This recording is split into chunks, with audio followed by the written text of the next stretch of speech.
Bon, ta mère et moi sommes réunis à ta demande. Ça semble important. Tu aurais pu nous le demander de vive voix. La lettre recommandée avec accusé de réception ne nous semblait pas utile. D'autant que tu ne vis pas si loin que ça. Un étage, c'est si vite franchi.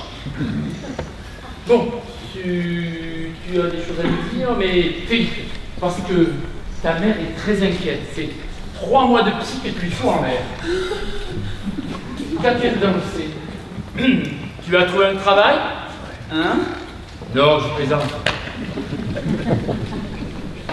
Père, mère, voilà, j'ai beaucoup réfléchi et j'ai pris une grande décision. J'ai décidé de me marier et de fonder une famille. C'est une merveilleuse nouvelle. Ta mère et moi sommes fous de joie. Maman n'a pas l'air très enthousiaste. Mais elle l'est, si, regarde. Mais que veux-tu? Elle ne savait pas si elle a eu son dessus, alors elle a fait de la prévention. Alors, on la connaît, l'heureuse élue? Non. Non?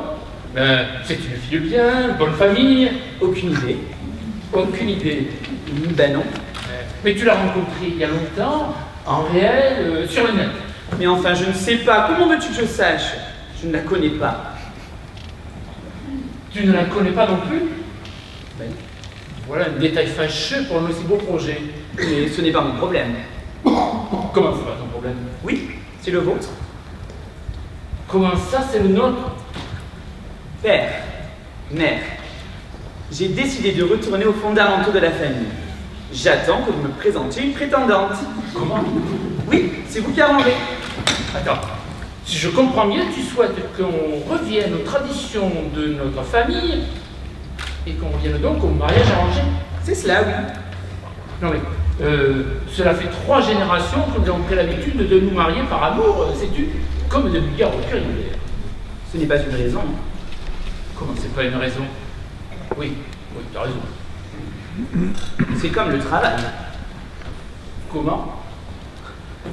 Le travail, nos ancêtres ne travaillaient pas. Ça aussi, c'est une tradition qui s'est perdue. Oui, alors le travail, nous ne sommes plus rentiers depuis à peu près la même période, vois-tu.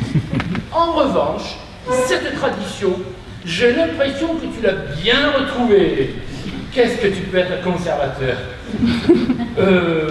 Seulement, entre-temps, il y a eu quelques petits changements dans la société. Mais père, ce n'est pas parce que tout part en couille que nous devons suivre et abandonner nos... Ok, j'ai fait. Bon, comment souhaites-tu procéder?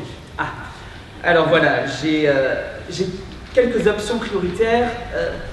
Voilà, je les ai notées sur un papier. Tenez. Tu nous donnes tes options prioritaires. Ben voyons, mes lunettes. Alors, pulpeuse, l'option prioritaire. Tiens, avant même le lignage. Allons donc. Finalement, tu n'es pas si rigoureux que ça. Bac plus 4, un minimum. Couleur des cheveux, pas de préférence. Ah, ben ça va nous faciliter les recherches, c'est bien. Bonne situation, évidemment. Si toi, tu souhaites renouer avec la tradition du rentier, elle au moins n'est pas astreinte. Tu sais à la fois reprendre les traditions et les associer à la modernité.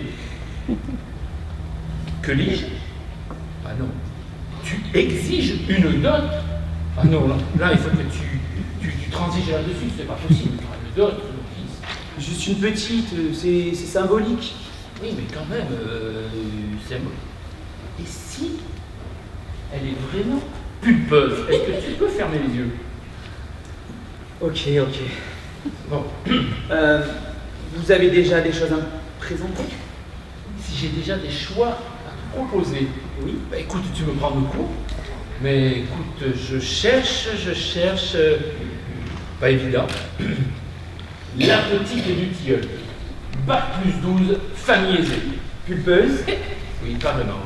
Mais bac plus 12, elle a le temps de s'occuper de sa tête, mais pas de son corps. Enfin, sa tête c'est quelque chose. Oui, l'intérieur. La famille de Marquis, l'aîné, Dominique. Pulpeuse. Dernière année de médecine, Brillant, très brillant. Beaucoup de culture, beaucoup d'humour, superbe visage. C'est un garçon.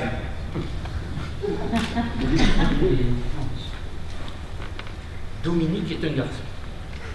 Tiens, il est à l'image de son prénom, alors ambigu. Ben oui. Mais tu sais, nous sommes ouverts d'esprit. Non, non. Donc, ouais. La petite de l'entremont, oui, pulpeuse, très,